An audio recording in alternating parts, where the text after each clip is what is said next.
funcionar fuerte, pero la resistencia vascular cayó, el paciente está rojo, y con más edema, y hace edema pulmonar, y hace ascitis, y hace una esplenomegalia, y tengo el vaso tamaño familiar, tengo el reflejo hepato yugular, aprieten el vaso y aparece el pulso yugular. ¿Qué significa? Es un paciente séptico clásico, que un paciente con precarga normal, porque lo estabilizaste, la normalizaste, pero tengo un débito sistólico aumentado con una resistencia vascular disminuida, que era lo que vivimos acá, con precarga caída, o sea, resistencia caída, con débito cardíaco normal o aumentado, compensatoriamente, y con débito sistólico tratando de aumentar. Profe, ¿eso es lo que usted diría que se encharca? Sí. Encharcado es un término súper latinoamericano, ¿no? Pero es un cuadro congestivo, es un ICC, una insuficiencia cardíaca congestiva, producto de un cuadro séptico. Se llena de agua por todos lados. Sí, y se encharca. La verdad que el término está muy bien, expresa muy bien lo que se ve. Académicamente no está correcto. Es una insuficiencia cardíaca congestiva. Pero se encharca. El paciente no puede movilizar el volumen que tiene y comienza a tirar agua para todos lados. Edema pulmonar, ascitis, edema de miembro, hígado está lleno de edema, es un hígado muy negro a la ecografía, hay reflejo hepato yugular, por lo tanto un cuadro bastante complejo. Se dilata el ventrículo por Frank Starling, comienza a crecer un ventrículo bastante importante. La poscarga por excesiva vasodilatación por óxido nítrico, el paciente no responde a catecolamina. El diagnóstico es, primero, identificar cuál es la infección, si hay algún factor que predisponga a la infección y ver una farmacoterapia específica.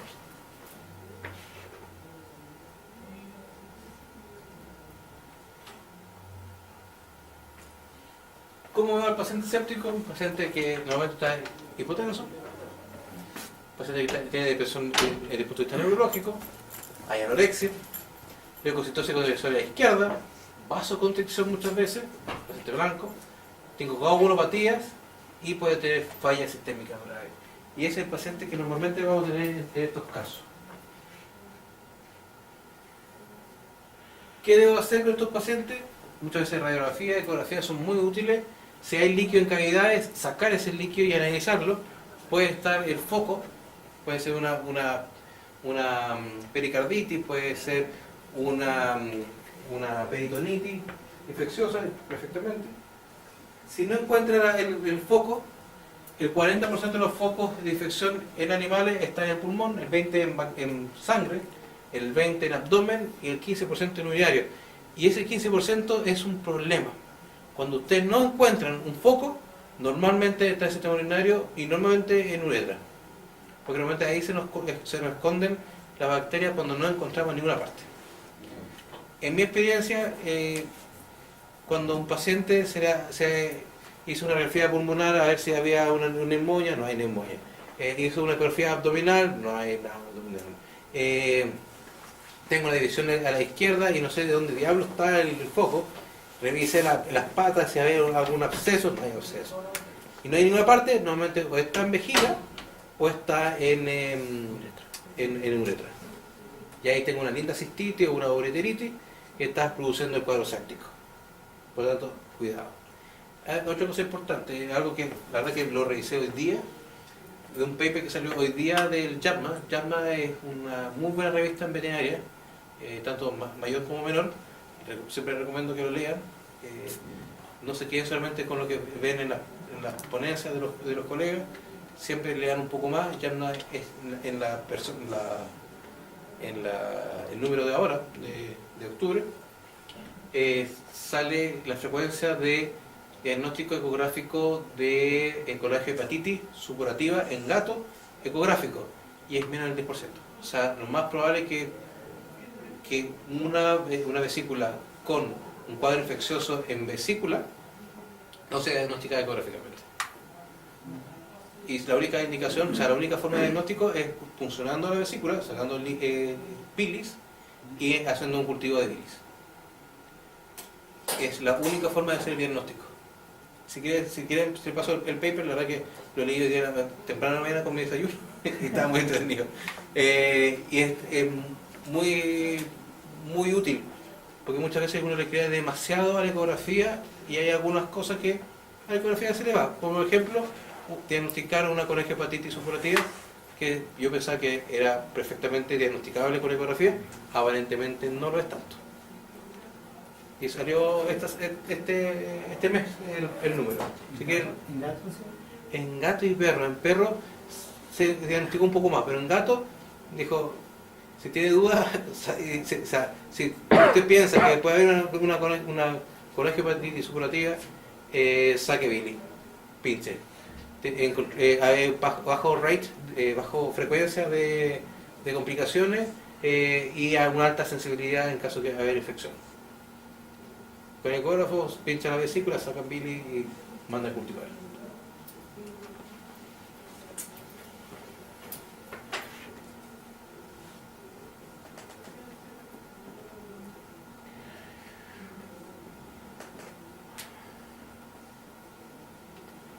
Dentro de las causas de menor extracción de oxígeno, la microtrombo, convulsiones arteriovenosas en la microcirculación, disminución de metabolismo celular y disminución de la afinidad del oxígeno.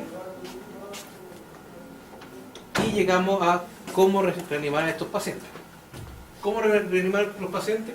Aquí, ¿quién trabaja o ha trabajado en clínica? ¿Sí? Ya. ¿Alguien más ha trabajado en clínica?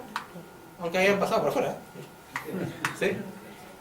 En general, durante muchísimo tiempo, todos los que trabajamos en emergencia hablábamos que uno ocupaba la velocidad de shock de fluidoterapia, que era 90 mkh en perro y 60 mkh en gato. La verdad, esas velocidades nunca son para un paciente, porque un paciente muy grande no alcanzaba a contar la fotita. Era como un chorrito más fuerte, un chorrito más, pero era como un chorrito. Y uno entraba a hacer definiciones, así como un chorrito que chapoteaba o un chorrito que no chapoteaba. Y son ustedes, ¿en serio? ¿En serio? En las unidades uno decía, no, ¿cuánto es? Y durante ya algunos tiempos, lo que realmente uno ocupa el paciente de ingreso es esto. Son los bolos de reanimación. Los bolos de reanimación van entre 10 a 30 ml 3 veces cada 10 minutos. ¿Qué significa? En un paciente de 10 kilos, yo tengo que meter 300 ml cada 30 minutos, cada 10 minutos. ¿Qué implica? Es un poquito menos de un suero de 500 cada 10 minutos. Le colocas 10 ml hora, o sea 10 ml, revisa si controlaste la hipoperfusión. Si no controlaste, otros 10 ml, no solucionaste, 10 ml más. Y recién ahí tú pasas a infusión continua. Entonces lo que tú haces son bolos de reanimación. Sube volumen rápidamente. En un paciente de 10 kilos le estás metiendo hasta 900 ml de fluido en 30 minutos, lo cual implica que es prácticamente casi 2 sueros. La verdad que en la práctica uno pasa 2 sueros. Pasan 1000 ml en 30 minutos. ¿Para qué? Para levantar presión. ¿En qué paciente? En el paciente que está severamente hipotenso, descontrolado, o el paciente normotenso o hipotenso controlado, que el paciente necesito evitar antes que se caiga en la hipotensión, levantarlo con volumen. En 30 minutos levanta la presión del paciente y controla la presión. La gelatina, la verdad que si lo quieren ocupar, lo pueden ocupar de 5 a 10 ml. Actualmente la gelatina está en desuso. Aumenta la presencia de AKI, de insuficiencia renal aguda. Hay aumento de presencia de transaminasa, hace falla hepática. Y además encima es cara. Por lo tanto, es una situación súper ventajosa. Lo que uno está ocupando actualmente es cuando necesitas un aporte de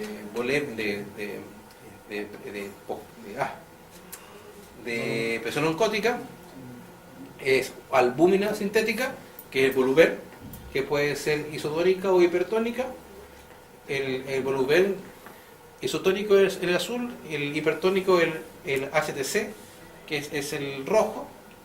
En caso de querer ocupar una seminatural, puede ser albúmina alfa humana, que es albúmina, pero sintética, humana, y desgraciadamente no tenemos disponibilidad de plasma, que sería aquí sí. Poder disponer de plasma fresco, congelado, de un perro para darle a otro perro, para poder aumentar la presión oncótica. Desgraciadamente no tenemos esa suerte de tener banco de sangre. Si alguien quiere dedicarse a banco de sangre sería súper bueno, porque falta banco de sangre.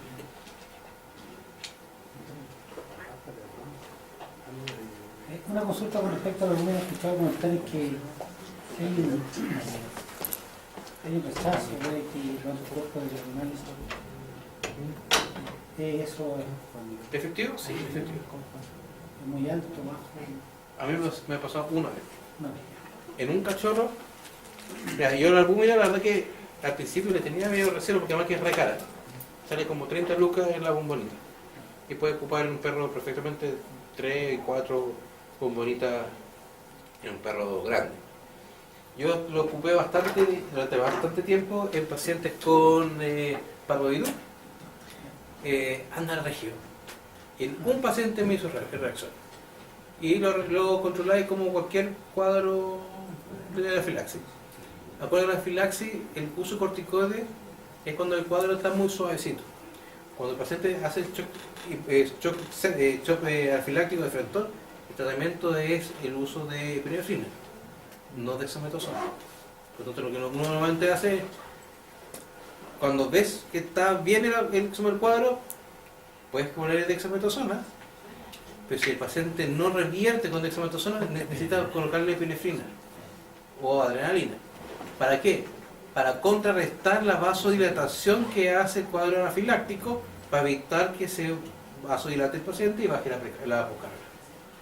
Profe, en la clínica donde hice la práctica usan almidón como sponsor. Volumen. Claro, y ese también es una provoca Maravilloso. rechazo. No, exquisito. Pero, por ejemplo, si tengo un paciente que tiene se llama, pérdida de proteína, No sé. o sea, por eso, cuando tengo un paciente que está perdiendo proteína de frentón, el tratamiento es aportar proteína. Y la proteína o es plasma o es albúmina. El volumen, que es un GESACHAT 04 17004, que tiene una tasa de sustitución de 170 veces el volumen y tiene un cambio del tamaño de la molécula de 0.4 kilodalton, es un almidón sintético que se saca de la mazorca. La mazorca es el maíz. Y en esos casos bien particulares, donde necesito aumentar retracción, absorción de volumen desde el intersticio, pero sin pérdida de proteína, el volumen anda perfecto y súper bien. Pero si yo necesito aumentar la presión oncótica porque el paciente está perdiendo proteína, necesito darle proteína. Y suena medio estúpido, pero si el paciente pierde sangre, hay que aportarle sangre. Si falta proteína, dale proteína. Si le falta solamente presión, dale volumen, que es mucho más sano, mucho más inocuo. No es completamente inocuo, pero es más inocuo. Como todas las cosas, todo puede ser un posible veneno, pero puede mejorar bastante. Desde el punto de vista de los medicamentos que puede ocupar, adrenalina, acuérdense que existen dos predominios en la adrenalina. Por debajo de 0.02 gamma kilominuto tengo predominio beta, y por sobre 0.02 gamma kilominuto tengo predominio alfa. ¿Qué significa? Que aumenta el transporte de oxígeno, aumenta la demanda de oxígeno y aumenta el lactato. ¿Para qué lo ocupo? Para vasocontraer principalmente, pero sabiendo que va a hacer una taquicardia refleja. La noradrenalina, que es maravillosa, que es un gran hipertensor, con efectos principalmente efectos alfa, con efectos beta menos significativos, o sea, es un hipotensor fuerte, pero hace poca taquicardia. Se ocupa de 0.01 hasta 3 gamma kilominutos, acuérdense, todas las drogas vasoactivas, las drogas vasoactivas, Puro mangi, ¿no? Para allá, sí, esto te parece FedEx. Sí, esto es como Amazon. Acuérdense que todas las drogas vasoactivas son infusión continua. Ninguna droga vasoactiva es en bolo. ¿Por qué? Porque las vías medias duran 30 segundos, 1 minuto y medio, duran nada. Tú lo colocaste, dio una vuelta y ya está muerto ese medicamento. Por lo tanto, son drogas vasoactivas que son infusiones continuas, siempre. Cuando hablo de gamma, es microgramo, MSG, por si acaso. Gamma kilominuto, que es la unidad que uno ocupa, es MSG. MSG kilominuto. Microgramos kilominuto. Y la dosis que uno ocupa va de 0.01 hasta 3 gamma kilominuto y uno titula por PAM. ¿Qué significa? Yo pongo la dosis que logra tener una presión arterial media normal. ¿Y cuánto? 65. De 65 milímetros de mercurio hacia arriba de presión arterial media, mantengo la perfusión cerebral, miocárdica, coronaria y renal estable. Por debajo de 65 hay paro renal. Bajo 55 hay pérdida del automatismo de flujo sanguíneo cerebral. Y bajo 50 hay pérdida de la perfusión coronaria. Por lo tanto, bajo 50 el paciente está muerto. Por lo tanto, uno cuando te llega un paciente y te llega así, no, está un poco decaído el perrito, y está en 55, tú sabes que el paciente está ahí, está al borde del abismo antes de caer a la hipoperfusión y caerse en coma. Y lo tienes que sacar rápido. La noradrenalina es muy eficiente, es cara sí, pero muy eficiente. El Leofet. Como Boba Fett, pero Leofet. Fenilefrina es un cacho encontrarla, es maravillosa porque es un alfa puro, pero como es muy adictiva, la gente lo ocupó de forma no muy lícita, con otros fines no médicos. ¿Qué hace? ¿Qué? Recreación. El efecto clásico de la jarabe de la tos era porque venía con fenilefrina. Entonces la taquicardia, a la gente que hace ejercicio, cosas así, que ahora toman cafeína y para mejorar el rendimiento, antiguamente se tomaban fenilefrina. Y quedan duros como para... Entonces el ejercicio de 3 horas lo hacen en 20 minutos. ¿Cachai? Pero hace también los infartos. Hace también los infartos y las taquicardias y las fibrilaciones ventriculares en deporte. Entonces, no se puede. Dopamina es lo que más se ocupa por riesgo veterinario, porque es un poco más asequible, no es caro, sale como 2,5 lucas en la cajita, no es para nada caro. La lata es que necesita tener botiquín de fármacos. Tiene que ser el papeleo al ICP, el ICP te tiene que regresar para que te autorice el expendio de drogas de la categoría 1, que es la dopamina. La dopamina tiene 3 dosis, y eso es re importante. 3 dosis que son excluyentes entre sí. De 2 a 5 gamma kilominuto es efecto dopaminérgico. Por lo tanto, aumenta la perfusión renal, esplánica, coronaria y cerebral. Se considera como dosis diurética. Por esa dosis el paciente aumenta la perfusión renal y aumenta la dureza del paciente de forma muy rápida. Estamos hablando en 2-3 minutos, el paciente comienza a orinar. Porque lo que hago es vasodilatar el aferente y cerrar el eferente para que filtre más fuerte.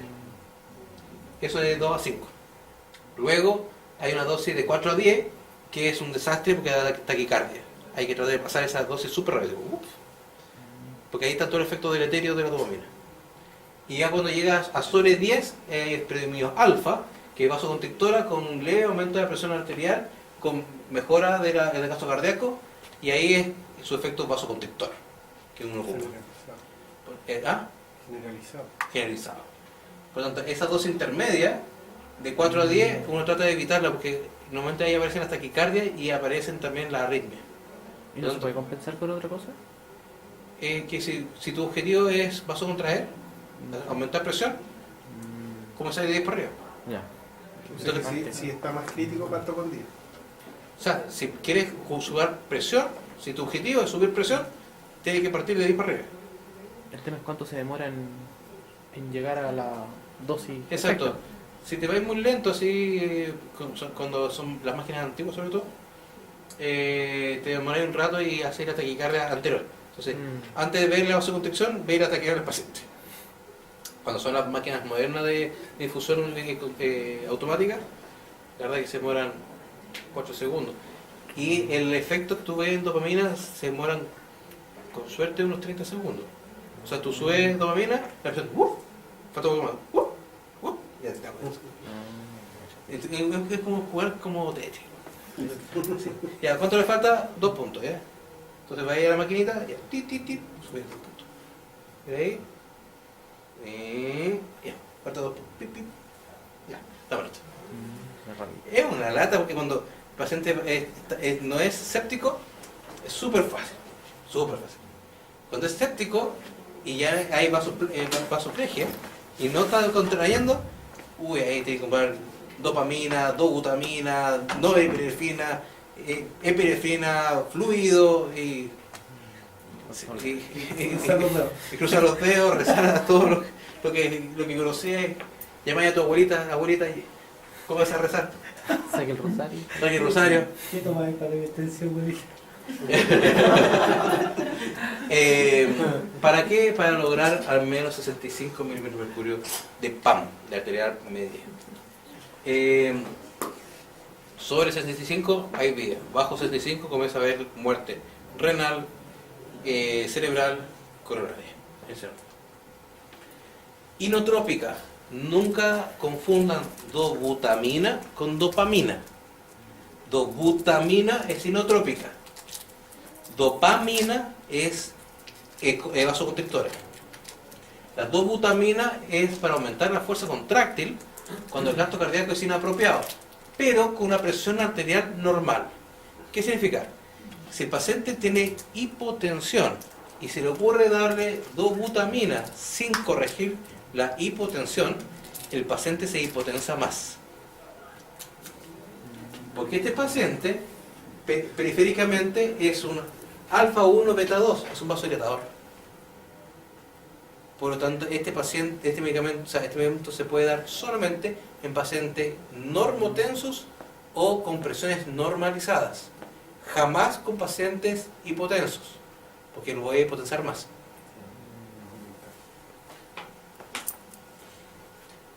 El uso de la dexametasona en un paciente de emergencia, la verdad es que se puede ocupar en dosis únicas, la dexametasona, en dosis de 6 hasta 15 miligramos kilo, dosis única. ¿Para qué? Exclusivamente para echar a andar la suprarrenal en caso de pensar que es una insuficiencia suprarrenal. La insuficiencia suprarrenal en pacientes choqueados aparece que el paciente mantiene vasoconstricción, y a un punto donde ya no hay la suprarrenal. Acuérdense que la suprarrenal genera adrenalina, ya no puede más y hace insuficiencia y se queda dormido. Y la única forma de despertarla de nuevo es darle una dosis gigante de un esteroide, como un cachapán arriba, para que como que, volví. Y uno ocupa una dosis única. Esa es la única indicación de los corticoides en emergencia. Ninguna otra. En pacientes tequiados aumenta mortalidad. En pacientes sépticos aumenta mortalidad. En pacientes con anafilaxis, con shock anafiláctico no sirve para nada. En pacientes con un cuadro alérgico o reacción adversa a un medicamento inicial sirve, pero un shock séptico o un shock anafiláctico, donde hay una vasodilatación severa con compensación de vasoconstricción, o sea, de precarga y vasoconstricción con taquicardia y taquipnea, ese paciente necesita epinefrina. Necesitáis contrarrestar la vasodilatación. Y para eso lo que uno ocupa normalmente aquí es la fluorocortisona, la hidrocortisona, que son más cortas, más rápidas. Si no tienes nada de eso, dexametasona. Pero si yo no le pongo dexa y pongo epinefrina al tiro. 8 semanas. Pero normalmente esta dosis se ocupa pensando en un RIA, en una insuficiencia suprarrenal. ¿Y por qué no aparecen las dosis en ese caso? ¿Por qué no se usan normalmente? Por ejemplo, de hidrocortisona, fluorocortisona. Seguro la misma, de 6 a 15. Ah, ya. Se repite. 6 a 15. La única diferencia es la metilprednisolona que es de día 30. Ya. Y también en dosis única. Enfrentó lo que es pegarle una dosis de corticoide al que fue el corticoide, para que ya despierta. Ya. Pero el paciente que tenga o sospeches que la hipotensión, la vasodilatación es por una insuficiencia suprarrenal. Si tú no piensas eso, la verdad que no tiene indicación el corticoide. ¿Pero qué sintomatología me va a dar? Paciente sin ningún signo séptico que no responda a fluido y no respondan a vasoconstrictores. Paciente vasodilatado y dice, pues, este gallo no le pegó en la cabeza, por lo tanto, shock neurológico no es. Al paciente tiene un shock anafiláctico. El paciente no está séptico, No tiene fiebre. pero tiene todo como si fuese un cuadro distributivo. Tiene que ser una insuficiencia suprarrenal. Es decir, el que produce los corticoides, el que produce el efecto vasoconstrictor, es el que está fallando. Entonces tú descartaste estas tres que son atípicas. No es séptico, no es anafiláctico, no es neurogénico. Por lo tanto, tiene que ser el productor de la hormona que se quedó dormida por tratar de compensar. Colapsó y necesito sacarlo de la insuficiencia. Y se saca la insuficiencia con otro corticoide, que son las insuficiencias suprarrenales. Por eso esas dosis son tan altas. Sí, es un cacharro. Sí. La inmunoterapia, la verdad que en un principio todos pensamos que era el santo grial de esta cuestión. Yo ocupé el J5 de coli, que es un anticuerpo específico contra la Escherichia coli. No sirve para nada. Aumenta mortalidad. La codiogina alfa activada, no sé si alguien se ha hecho un examen de proteína C recombinante o la proteína C, la PCR que dicen los humanos. Los pacientes que están severamente inflamados, hay una proteína de fase aguda en el hígado que se llama proteína C activa, que es un cuadro que genera proinflamación, aumenta perfusión, afecta varias cosas. Y los científicos dijeron, vamos a crear una proteína C recombinante activada. Salía como entre 150 y 200 lucas la ampolla. Un cristiano grandote, yo podría haber jugado unas 10 ampollas diarias, o sea, un excelente negocio.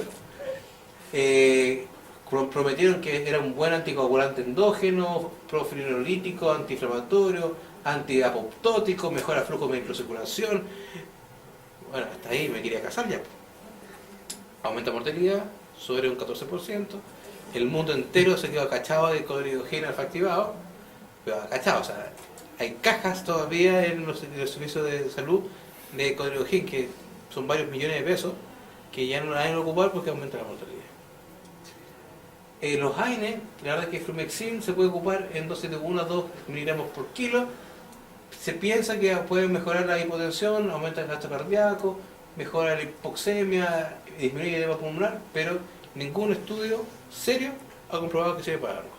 De hecho, ningún estudio serio ha confirmado que todos los veterinarios proclamamos hace muchos años que disminuye la endotoxemia. La gente de caballo siempre habla de que el eczema de la inflamación de lumine, que la laminitis, que la cuestión, pero no hay ningún estudio que hable, es muy buen analgésico, pero no hay ningún estudio que haya confirmado, haya acreditado disminuir la endotoxemia, porque los estudios de endotoxemia son muy difíciles de hacer. Pues necesitáis inducir la endotoxemia, o sea, tenéis que agarrar un caballo, hacer la laminitis experimentalmente para saber realmente si el paciente reacciona o no reacciona. Y no hay ningún estudio al respecto. Por lo tanto, la verdad que lo que uno sabe es que es un muy buen analgésico, punto. Los inhibidores del óxido nítrico, como los análogos de la arginina, maravillosos, súper prometedores, aumentan mortalidad también. Esta es la mejor foto de todas.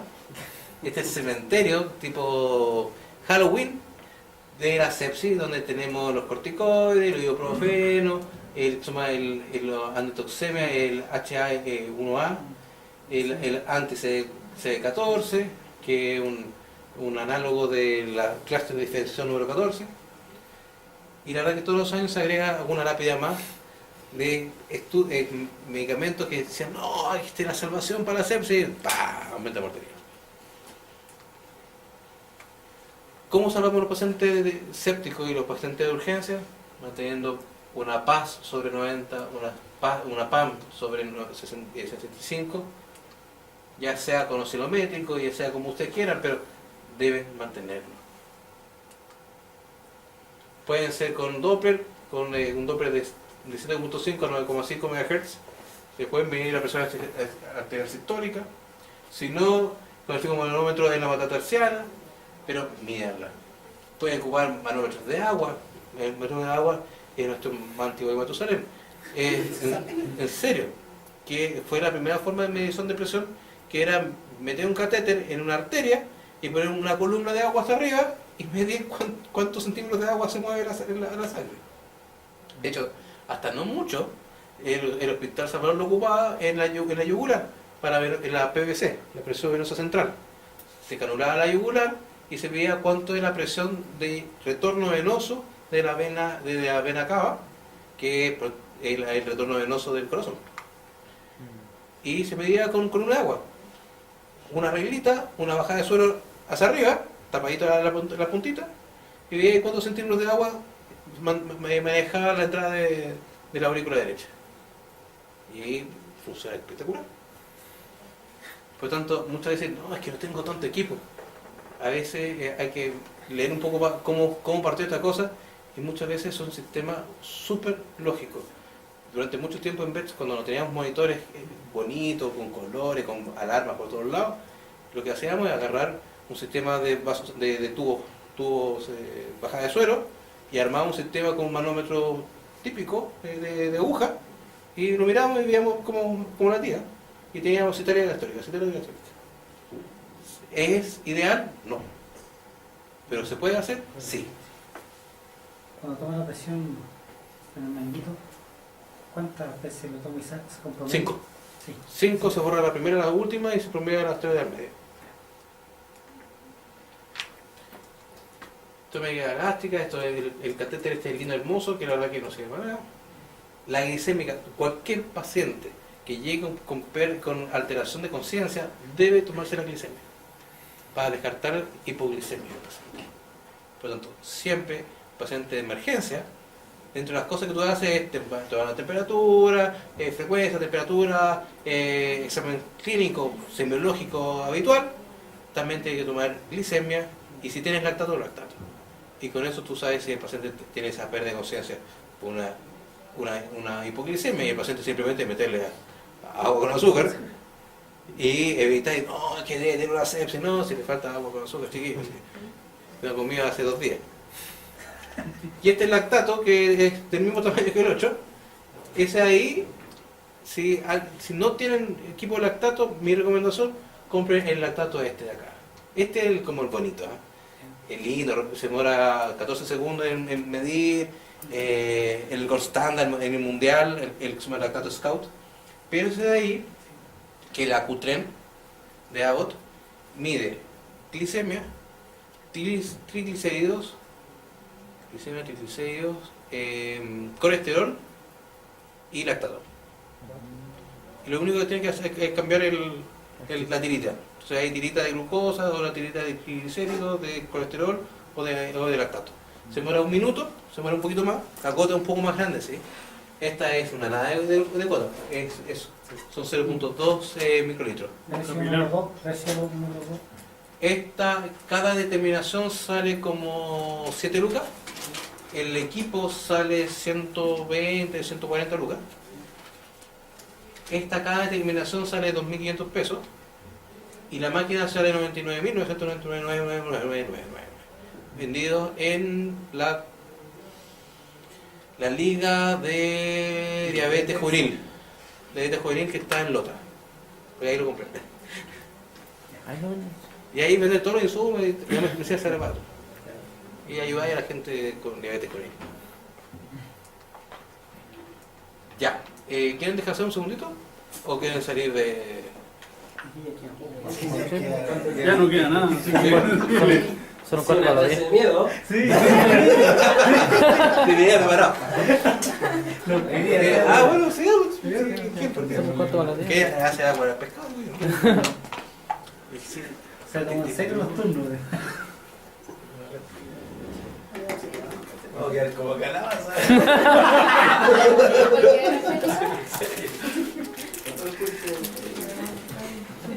Ya.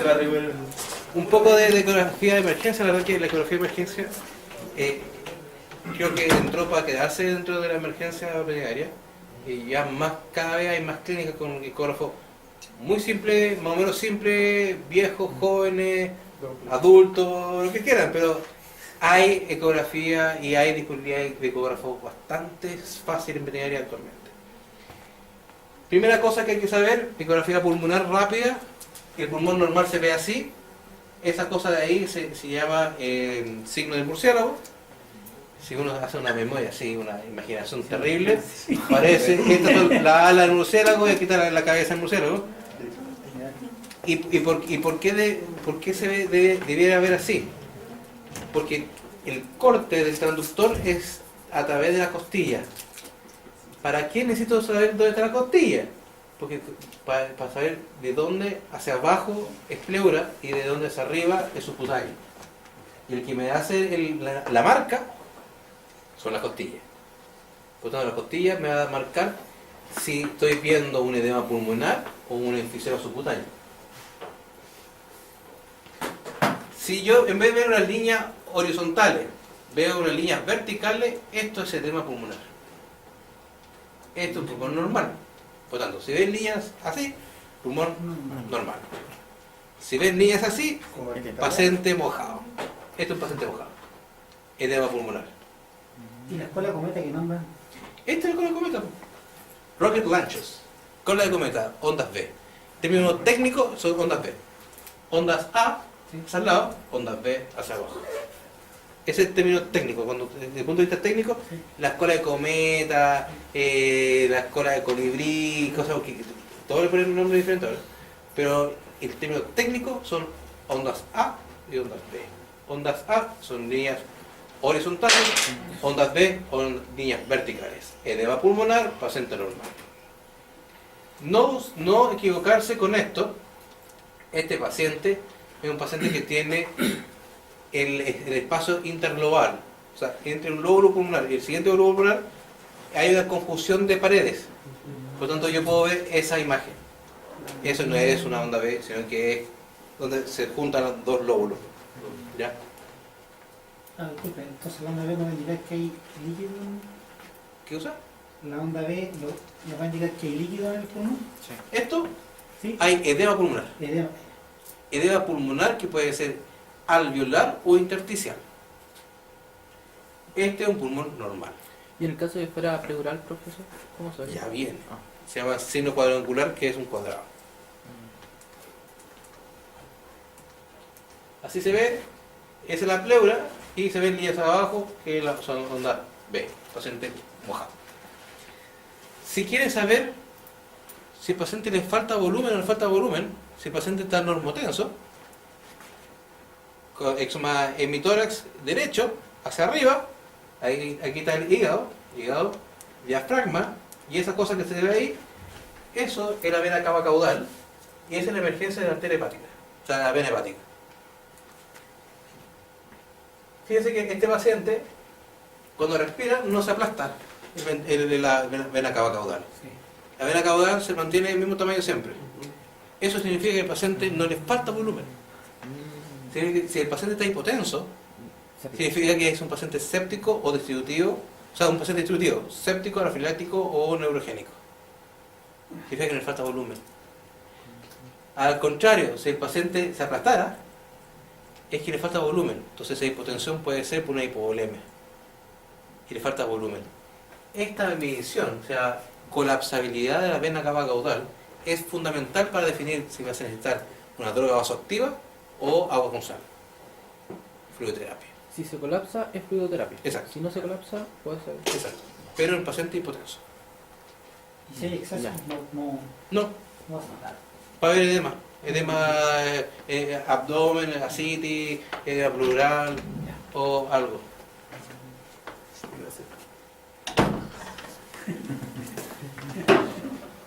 Oye, cuesta hablar tanto rato. Se seca la.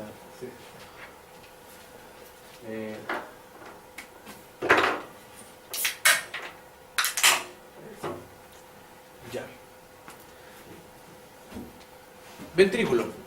Ventrículo está de cabeza, ventrículo está hacia arriba, ápice hacia arriba, aurícula hacia abajo, aorta acá al medio. ¿Se entiende? Sí. Ya. ¿El ritmo está normal? No. ¿Se llena bien el ventrículo, no? Fíjate que sí, mira, está Sí, sí, grande. se dilata. Si no tuviese bien lleno, el ventrículo estaría así. No se llenaría, no se abriría. Lo negro es sangre. El problema es que no se contrae completamente. Exacto. Este paciente le pegaron una patada en la cabeza. Eso fue. Y es un shock neurogénico por aumento de presión intracraniana. Este paciente en particular fue un trauma intracraniano. Y lo que generó es que la frecuencia cardíaca, paciente, fíjense el tamaño que tiene y contrae bien, es así. ¿Por qué? Porque le falta resistencia. ¿Por qué va a falta resistencia? Porque falta poscarga. ¿Por qué falta poscarga? Porque le pegaron la cabeza y tiene un shock neurogénico, que es un shock distributivo. Ese paciente salió muy bien después. El paciente neurogénico controlado, no hemorrágico, sale bastante bien. ¿Cómo se saca la presión intracraniana con? ¿Cómo se saca? ¿Sí? Cuando es hemorrágico hay que abrir la cabeza. Cuando no es hemorrágico, sino que es simplemente un edema, tienes tres opciones. Opción 1, si tienes certeza que el paciente no es hemorrágico, si el paciente no es hemorrágico, si el hemorrágico es 0.5 hasta 1 gramo de manitol, que es un diurético tipo osmótico. Si tiene algún grado de suplicacia que pudiese ser hemorrágico, es HTC, es suero hipertónico al 10%, que se ocupa de 0.5 hasta 1 ml por kilo, o sea, por cada kilo. Si el paciente, aún así, con todas estas técnicas, levanta en 30 grados la cabeza para que tenga mejor drenaje de la yugular, el paciente puede bajarle la temperatura, puede ser con un paño frío, puede ser con ambiental, diferentes cosas para bajar la temperatura del paciente.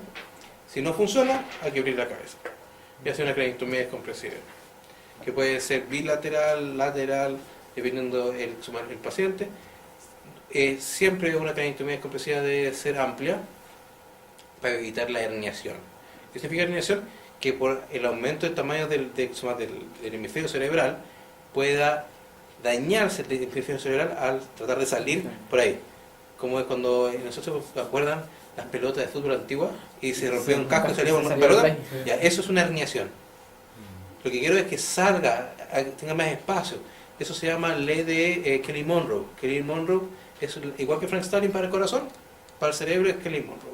Y Kelly Monroe dice que el cráneo es una estructura inextendible, incompresible.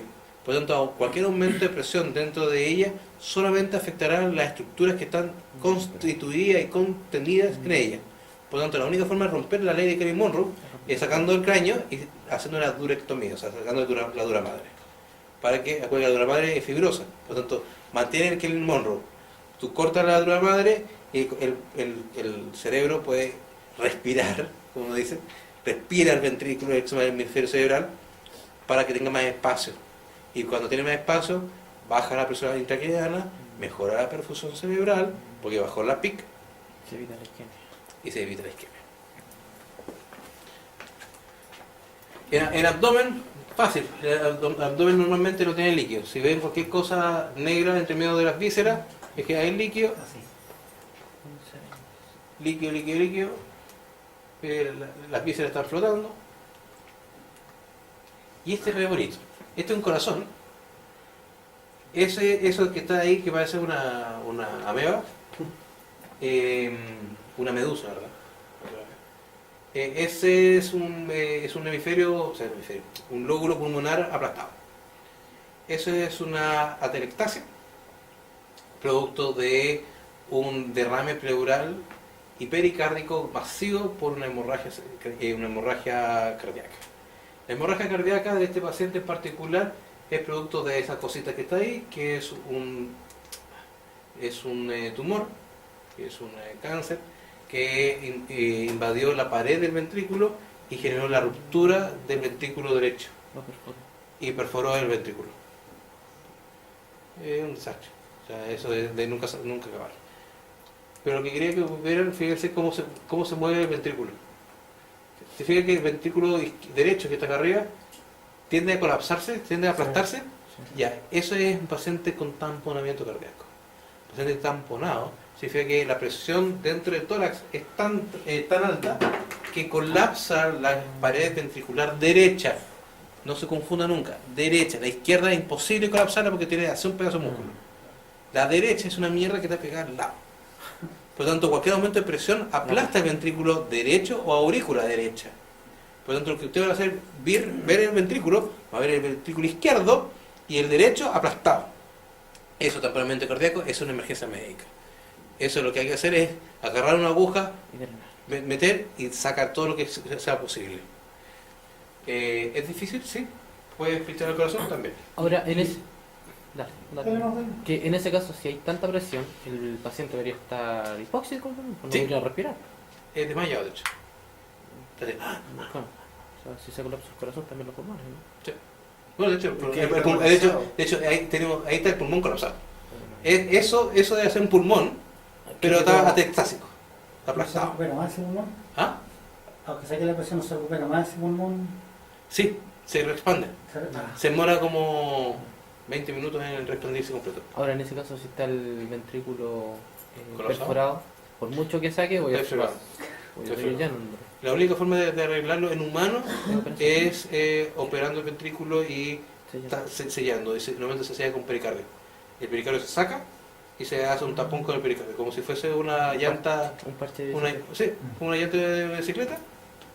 Tú sacarás el pericardio, la gracia es que es muy fibroso, es muy rico pasar unos puntos en el pericardio. No es necesario el pericardio para nada.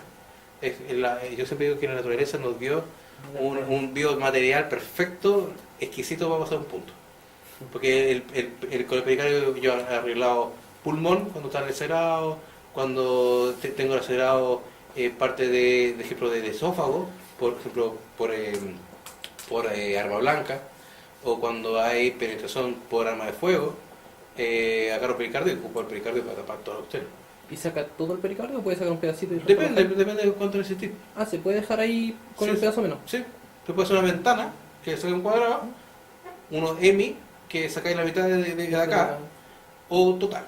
La total hay que tener cuidado porque justo al medio pasa el nervio frénico. Y por lo tanto eso no hay que tocarlo. Y arriba sí, o si no matáis el diafragma. Y arriba del esófago pasa el vago. Tampoco se puede tocar. Yo siempre digo que es como la hermana, eso no se toca. Así que cuando ustedes vean el pericardio, abren, desarticula la costilla, hace ¡cluc! Y queda montada acá arriba. Vean el pericardio y va a ver una línea blanca que pasa ahí. Dice, el doctor Peña me dijo que no tocara esa cuestión. Esa es mi hermana. Yo normalmente lo que hago, para hacerla fácil, pasan la mano en gancho, bajan abajo, ligamento externo pericárdico, levantan el ligamento, cortan y va a quedar como una papa de un calcetín. Y ahí, con tijera, roma a roma, avanzan, una Metzenbaum, sería maravilloso, suben en 90 grados y cuando llegan más o menos cerca del nervio frénico, doblan en 90 grados y cortan así. Y se van paralelo para no tocar el nervio frénico. Porque si lo hacen, cortan así, tienen riesgo de que hagan así, ¡pum! Y chao nervio frénico y buenas noches paciente. Pero se intenta. Claro, por algo que ha firmado el paciente, el cliente. Sí, está bueno ese... Filosofía.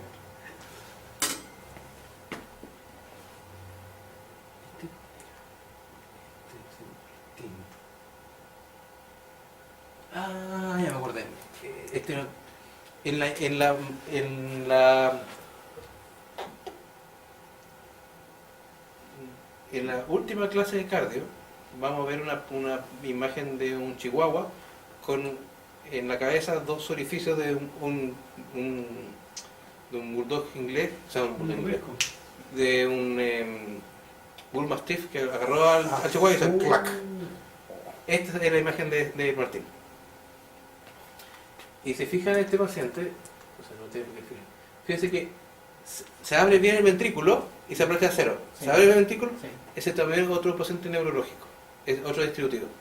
Ese también pero ese no fue por golpe, sino que fue por text abierto, por intento de digestión.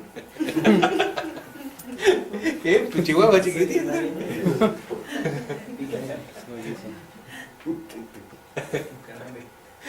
Es un pre-canapé.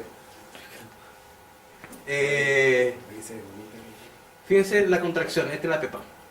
Fíjense la fuerza contráctil que tiene ese ventrículo. ¿Tendrá una buen inotropismo ese paciente? No. ¿Pero tiene buen llenado? Sí.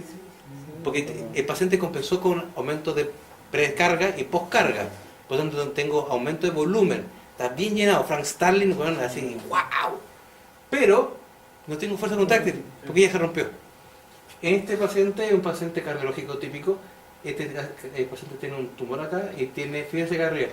Tú me habías preguntado, ¿qué pasa si hay líquido en pleura? Veo negro, no veo pulmón. No hay pulmón. Ahí también, no veo pulmón. Ahí aparece el pulmón, esa cosa que hace una sombra, el pulmón que está tratando de avanzar. Esto es líquido. Este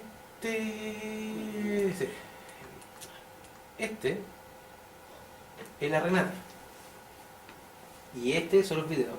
Antes que vean esto, momento puse todos los videos que funcionan al mismo tiempo, pero vean primero para ver. Este fue el examen clínico que hizo el doctor Bosco del paciente, porque llegó con una ataxia. Este paciente llegó por esto. Esa pata de ahí. Esa es la única cirugía clínica que tenía el paciente. Tenía una leve ataxia, así, hola, y se le queda un poquito de la patita atrás.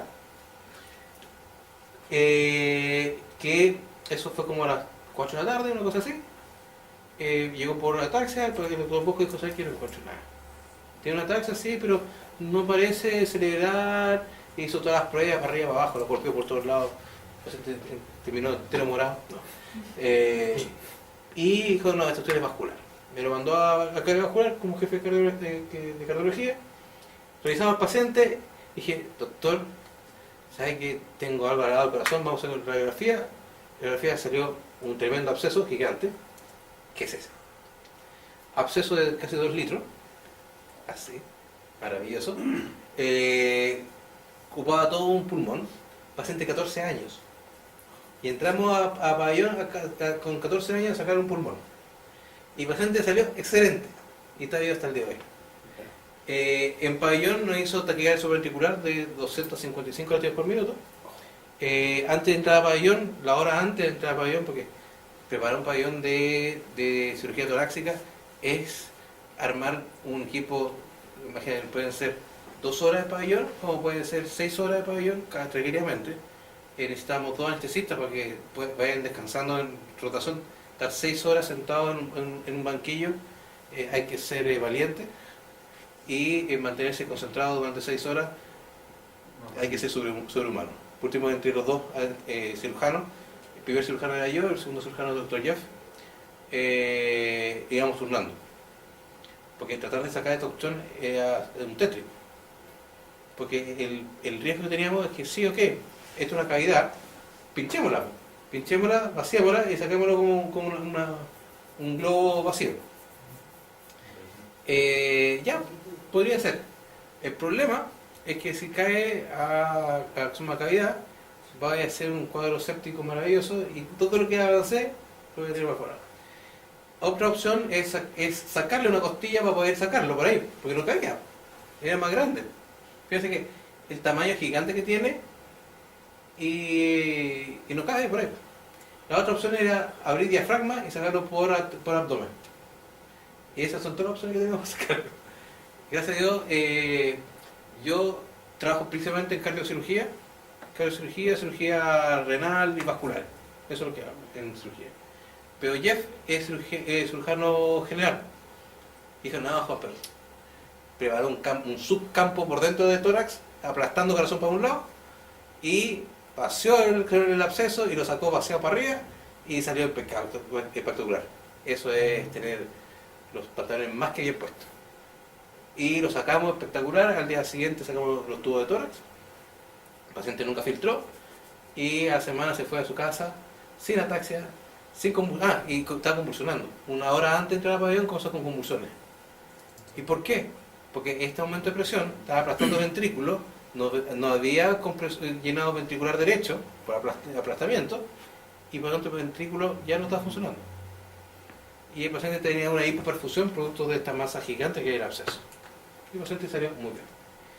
Y por último, Recover. ¿Cómo estamos con la hora? Horrible. ¿Sí? ¿Cuánto me queda?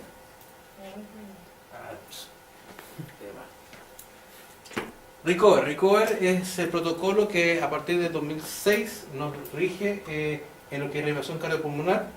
Recover son 7 partes, son 7 capítulos. Los 7 capítulos están en el Journal of Medicine and Critical Care, Veterinary Critical Care, que es el journal más importante en emergencia y cuidados intensivos en el mundo. Y está free, porque la gente de Boehringer Ingelheim pagó para dejarlo libre disposición, uno puede descargarlo completo. Son más de 400 páginas de toda la evidencia científica al respecto de reanimación. Se juntaron como 60 personas, los mejores investigadores y referentes de cuidados intensivos y emergencia en el mundo, se sentaron, revisaron todo lo que estaba publicado hasta la fecha y comenzaron a cuestionar punto por punto todas las cosas que se hacían. Por lo tanto, el Recover es una asociación uso de, de acupuntura en reanimación. No hay evidencia acerca del uso de acupuntura en reanimación. Uso de golpe torácico. Hay evidencia sólida en uso de golpe torácico, golpe precordial, en caso de no existir. Y toda la evidencia científica que avala eso. Si no había, no había una decisión unánime de todo el equipo, decía, es una decisión dividida, o no es una decisión avalada por todos los miembros, y si eran todos juntos, es una decisión unánime de todos los miembros. Por lo tanto, todas las decisiones, todo lo que aparece, todo se mandó a votación. Por lo tanto, hay una cuestión que uno sabe si todos los investigadores a nivel mundial ocupan ese protocolo o no se ocupan. Por lo tanto, el COER, creo que de medicina diaria es el trabajo multiprofesional más importante que tenemos. Y Recover generó esto. Lo primero que dice que el protocolo Recover de reanimación cardiopulmonar parte si el paciente es amnéutico o no responde. Ojo, no dice que no tenga latido. Por lo tanto, una de las cosas maravillosas de Recover es que dice no gaste tiempo buscando latido. Si el paciente no responde o el paciente no respira, inicia reanimación. No espere confirmación de latido. ¿Por qué?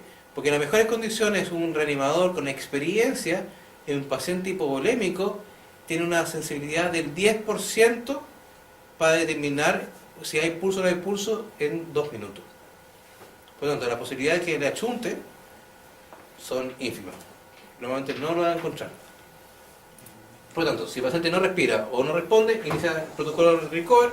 El protocolo Recover inicia con la parte de Basic Life Support, que es el soporte vital básico, donde dice, cada ciclo considera 2 minutos de reanimación, es ininterrumpida las compresiones con ventilación.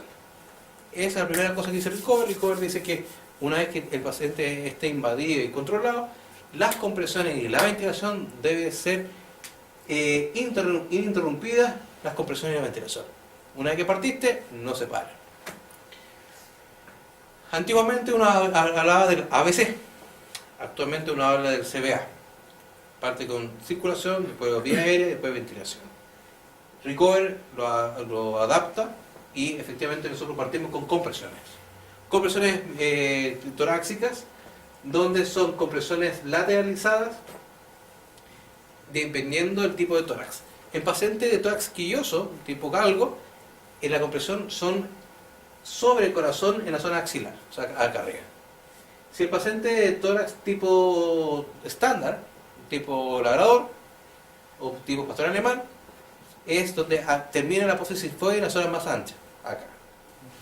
Si es un gato o un perro chico, se pone mano a mano el tórax y se hace compresión lateral o con una sola mano encima. Si es un paciente tipo tonel, tipo brachiocefálico, bulldog, pug o cualquier cosas redondas, tipo molosos, los pacientes se hace, la compresión es external. Por lo tanto, el paciente se va de espalda y se hace la compresión external. ¿Cómo se hacía entonces? Si el paciente era un moloso, un brachiocefálico, external. Si es quilloso, bajo axila. Si es un tórax estándar tipo labrador, en la zona más ancha, atrás de la apófisis foide, o sea, apófisis alcoya, atrás del codo. La frecuencia cardíaca de las compresiones torácicas deben ser de 100 a 120 latidos por minuto. Se recomienda 120 para que si estás cansado llegues a 100. Por lo tanto, parte en 120. La compresión debe tener una profundidad de al menos un 30 a un 50% del tórax. Es apretar el 50% del tórax. Es alto. ¿Pueden fracturarse costillas? Sí. He fracturado muchas costillas en mi vida, suenan como pata de pollo. Importante que no fractures tantas. Sí, un par no son tan terribles. Una vez que tú estás haciendo la compresión torácica, si puedes, comiences ventilación. Y digo si puedes. Si tú estás solo, tú haces solamente compresiones. No, todo la Si, ejemplo, si tú estás mañado y no puedes por la ubicación, por lo que sea, entre las dos cosas, tú comprime. Porque cuando tú haces una buena retracción del tórax y sueltas bien el tórax se abre como fuelle. Por lo tanto, algo de aire entra. No es que bruto que se expanda, pero se abre un poco más. Si puedes ventilar, ventila. Si estás sin dispositivo, son 30 con 2, o sea, 30 compresiones torácicas con 2 ventilaciones. Y las ventilaciones antiguamente eran boca, nariz, hocico. O sea, tu boca contra la nariz y el hocico del paciente. O sea, que era así. La verdad que yo nunca pude hacer los boca, nariz, hocico porque salía el aire por todos lados, aquí por las comisiones labiales, no, un desastre. Yo siempre digo que a no ser que sea un negro muy famoso, no, pues imposible hacer la ventilación ahí, imposible, no funciona, tiene que ser un chihuahua, para un chihuahua funciona, pero un pastor alemán, imposible, no te da, no da. Y la Teresa, la Silverstein,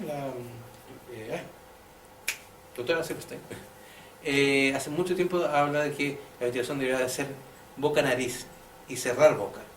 Y la vez que Ergoer buscó evidencia y efectivamente recomendó que la ventilación sea boca-nariz. Tú cierras la boca del paciente y haces la ventilación solamente sobre la nariz. Es mucho más sencilla, es mucho más razonable, la ventilación es de buena calidad. La ventilación se hace en 2 tiempos, como todos los tipos de ventilación, y se hace squeeze and release, o sea, ventila y suelta, no ventila, suelta, o sea, ventilas en 2 tiempos, squeeze and release, squeeze, ventila, suelta, ventila, suelta. ¿Se entendió? Se ventila en 2 tiempos y se suelta en 1 tiempo. Si logras colocar dispositivos supraglóticos o infraglóticos traqueotubos, supraglóticos máscara laringe, tú debes de comenzar a hacer ventilaciones cada 10 de 10 a 20, de 10 a 12 por minuto. La intubación debe ser lateral, el paciente debe estar lateralizado y con el paciente tal cual ahí, haciendo las compresiones torácicas, usted se pone de lado, estira la lengua y pone el traqueotomo. Por lo tanto, lo que hacíamos normalmente los anestesistas es que posicionábamos bien al paciente, levantar la cabeza, estirar la lengüita para que pueda entrar. No. Usted se tira de guata y se pone el traqueotomo. ¿Por qué se hace así? Para disminuir los tiempos sin compresión torácica.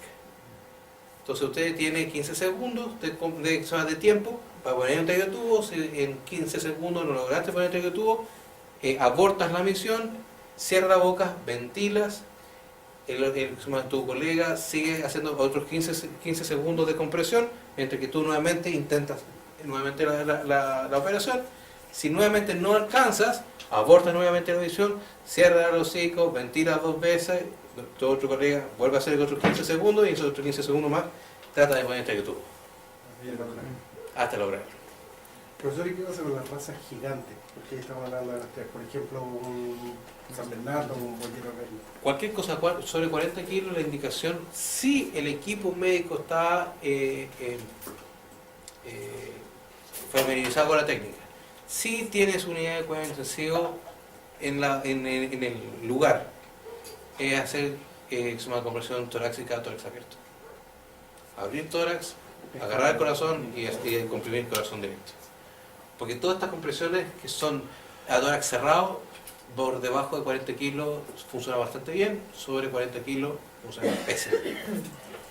De frente en peso. Y la indicación sobre 40 kilos. Si el equipo médico está con conocimiento de la técnica, si la institución tiene unidad de cuidado intensivo para, si en el caso que salga el paciente del paro cardiorrespiratorio y necesita unidad de cuidado intensivo, tenga una unidad de cuidado intensivo para aceptarlo, porque sería re chistoso que esté haciendo un esfuerzo tremendo de sacar a un paciente a tórax abierto y logra sacar el tórax abierto y decir, ya, lo salvé. ¿Qué hago con este gallo ahora? Si no tengo para dónde mandarlo. Entonces, el recovery es súper juicioso.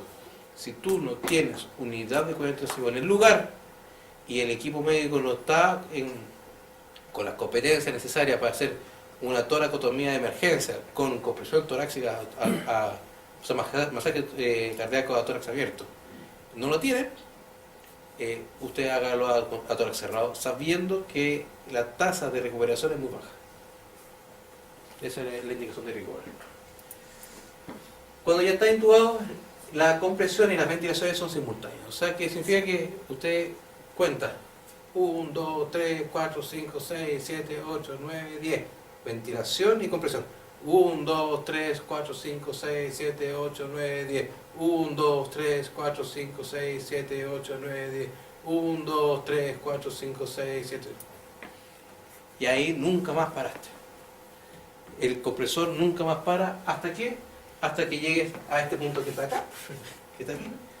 Que recién ahí paras para mirar qué cosa está pasando con el paciente. Una vez que terminaste esto lo tiene que saber desde doña Juanita hasta el tío de aseo, la secretaria, el colega, el alumno. Todos deben saber esto, que es soporte vital básico. Este es de médico diario. Y parte con el inicio del monitoreo. El monitoreo se hace con 2 tipos de monitores: electrocardiográfico y capnografía. Electrocardiográfico para saber qué tipo de arritmia hay. Y capnografía para saber si las compresiones torácicas y la ventilación del paciente es suficiente para lograr restablecer la circulación del paciente. ¿Por qué? Si la capnografía no lo ocupa usted o no, ¿saben lo que significa? ¿Lo que mide? Mide la cantidad de CO2 exhalado. ¿Cuánto CO2 produce el paciente? La única forma que produce CO2 el paciente es estando vivo. Los muertos no producen CO2. Por lo tanto, si tú logras producir 15 milímetros de mercurio hacia arriba de producción de CO2 exhalado, significa que tus compresiones y tus ventilaciones lograron llevar sangre oxigenada a la célula, de la célula mitocondria hacer metabolismo aeróbico, producir CO2, el CO2 llegar a la célula, a la sangre al pulmón, el pulmón a la boca, hacer todo ese circuito y lo lograste hacer, significa que estás haciendo buenas compresiones y buena ventilación si logras tener 15 milímetros de mercurio hacia arriba. Es una buena compresión. Por debajo significa que o estás mal ventilando o mal comprimiendo el paciente. Listo. Luego, buscar un acceso venoso. El acceso puede ser periféricos, centrales o óseos.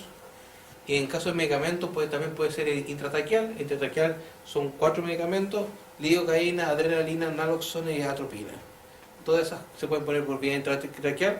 En caso de la adrenalina hay que subir 10 veces la dosis para que tenga efectos vía intratraqueales. El resto en dosis habituales, con la sonda más larga que tengan, se pasa por el traqueotubo y lo colocan ojalá lo más distal posible. Y el pulmón absorbe. Si el paciente está con algún anestésico colocado, se coloca el reversor. Si está con opioides, se ocupa la naloxona. Si está con alfa-2 agonista, se ocupa el latimobasol y los benzodiazepínicos con fluoxetina. Por lo tanto, la indicación de recovery es que siempre que tengan un anestésico que tenga reversor, tengan el reversor. En veterinaria nunca pasa eso. Y llega al fin el primer check. Ahí ustedes sueltan el tórax del paciente durante un par de segundos para mirar el trazado. Hasta ahí colocaron el monitor, pero no han visto el monitor. Una vez que ya tienen todo puesto, ahí recién paran, miran y ven qué van a hacer.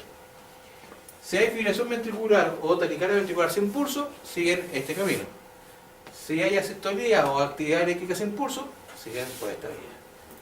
La fibrilación y la taquicardia ventricular sin pulso lo que hace es seguir el BLS, seguir ventilando y comprimiendo, mientras que cargan el desfibrilador, liberan al paciente, sueltan a toda la gente que está alrededor, revisan que ustedes no tengan contacto con el paciente, ni su equipo esté en contacto con el paciente. Eso también incluye si está lloviendo y están en espacio exterior, están en prehospitalario.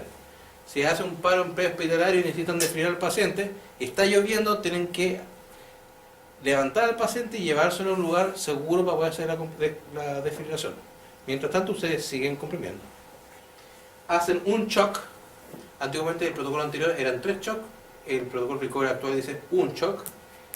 Y si no tienen desfibrilador, ocupen golpe precordial, que es un golpe seco sobre la área precordial. Si se prolongada la fibrilación ventricular o la taquicardia ventricular sin pulso, considerar el uso de amiodarona en dosis de 1 ml por cada 10 kilos, o lidocaína 1 ml para 10 kilos. La amiodarona tiene un puro problema. La amiodarona está en base a yodo, por lo tanto si el paciente es alérgico al yodo puede hacer reacción anafiláctica. A mí ya me pasó una vez, fue un desastre. Porque además de tener un paciente en paro, sale el paro y encima tenía un paciente con choque anafiláctico. Maravilloso. Epinefrina o vasopresina para hacer mejor tono y sacarlo del paro circulatorio, y incrementar en un 50% la dosis de desfibrilador para el siguiente ciclo. Una vez que tú haces todo eso, sigues comprimiendo y logras llegar a 2 minutos.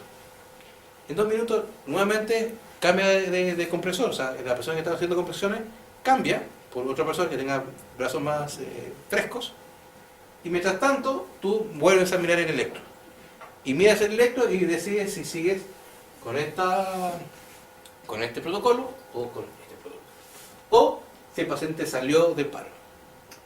Si sigues con el protocolo, hace lo mismo, pero con un aumento de un 50% de la dosis, y así sucesivamente. Cada vez que pasas 2 minutos de una desfibrilación, la siguiente desfibrilación es un 50% más de energía en la descarga. Si es asistolía, se ocupa epinefrina a dosis baja, es 0.01 ml para 10 kilos de una solución de epinefrina al 10%. ¿Qué significa? Agarras 1 ml de la epinefrina, que es la ampolla entera, lo llevas a 10 ml, o sea, con 9 ml de suelo fisiológico, y de esa solución, de esa solución madre, es la dosis que ocupáis tú, que es 0.1 ml para 10 kilos en dosis baja, o 1 ml para 10 kilos en dosis alta. Si piensa que hay aumento del tono vagal del paciente, ocúpese de atropina, si no, no sirve para nada. Si se prolongó por más de 10 minutos la reanimación, ocupar dosis alta de perefrina, o sea, 1 ml para 10 kilos de esta solución madre, o ocupar bicarbonato para contrarrestar la acidosis metabólica.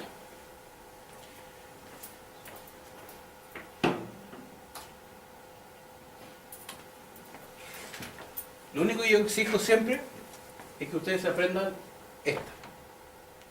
esta columna. ¿Por qué? Porque es la columna de los 10 kilos. Y es re fácil. 0,1 ml para 10 kilos de epilow, 1 ml para epihigh, 0,8 de atropina, 1 de amiodarona, 1 de lidocaína, 1 de naloxona, 1 de flumacenil, 0,2 de atipamazol, 40 de externo y 5 de interno. El externo son las paletas transtorácicas y la interna son cuando tiene tórax abierto y es corazón-corazón. Que son como las cucharas. Las cucharillas. Es re fácil hacer esto. Aprendiéndose esta de memoria, en serio. Aprendiéndose esta de memoria, Se puede Gua- poner para arriba, para abajo y... Sí, y es súper fácil. Y yo, mira, yo soy súper sincero, muchas dosis yo no me las sé. Pero las dosis de emergencia deben saberlo porque no tienes tiempo para ir a buscarlas. Para la otra, no sé, no sé, por las dosis de las Ceftrats, no, son de 5 a 10. Pero las dosis de la fenilbutasona, de no sé cuantitito, en la dosis no sé cuantito, tengo tiempo para ir a ver, a revisar si hay una actualización de la dosis. La lidocaína, Pero- el porcentaje, ¿Ah? lo mismo la lidocaína, el porcentaje. La lidocaína, todas las que vienen en ampolla, todas tienen la misma dosificación. Porque es una dosis que se considera por ley en Chile como una dosis de emergencia. Por lo tanto, todas vienen en la misma concentración. Todas las amidodaronas vienen en la misma concentración. Todas las epinefrinas vienen en la misma Y concentración. eso con la misma función, o sea, porque Son dosis, son medicamentos de urgencia. Eso, medicamentos de urgencia. Todos los medicamentos que considera el MinSal como urgencia, en Chile existen dosis únicas. Los medicamentos que no se consideran como dosis de urgencia, tú puedes tener diferentes de 5, de 10, de 20. ¿Por qué? Porque tienes que evitar el riesgo. Por tanto, las dosis, o sea, los medicamentos que son de urgencia, todas son dosis únicas, que es la dosis que más se ocupe. Entonces, se ocupa cada una de esas. Entonces, aquí aparece la dosificación por kilo. Pero, y ahí aparece la dosificación de la presentación. Por ejemplo, lidocaína, el que uno ocupa es al 2%. Sí, 20 miligramos. El 30%, el 3% de amiodarona, especialmente todo lo que son la dosis. Este es un mensaje de mi ex jefe y mi ex profesor. Nunca he pasado tarde para nada hasta que deje la ti el casado corazón del pedido del paciente. Este es el epitafio, o sea, el prólogo del último libro de Kittelson, que la verdad que tiene bastante lógica. Yo nunca he dejado de reanimar a un paciente porque me dio lata, porque es tarde. O sea, si el paciente tiene una chance de salir, me la juego, que sea a la hora del níspero y por ejemplo, para el terremoto, teníamos un paciente que estaba recién salido del pabellón y tuvimos toda la noche al lado del pabellón con el paciente, ambuceándolo y sacándolo porque no había luz, el generador de energía falló, todo falló. Por lo tanto, siempre hay que jugárselos por los pacientes. El equipo médico es fundamental. Por ejemplo, ahí estaba Bosco con lavado, entrando a la neurocirugía y yo estaba esperando que ellos se corrieran. Y siempre hay que trabajar en equipo, siempre. Y siempre ser súper honesto. Si hay otro colega que viva cerca o que trabaje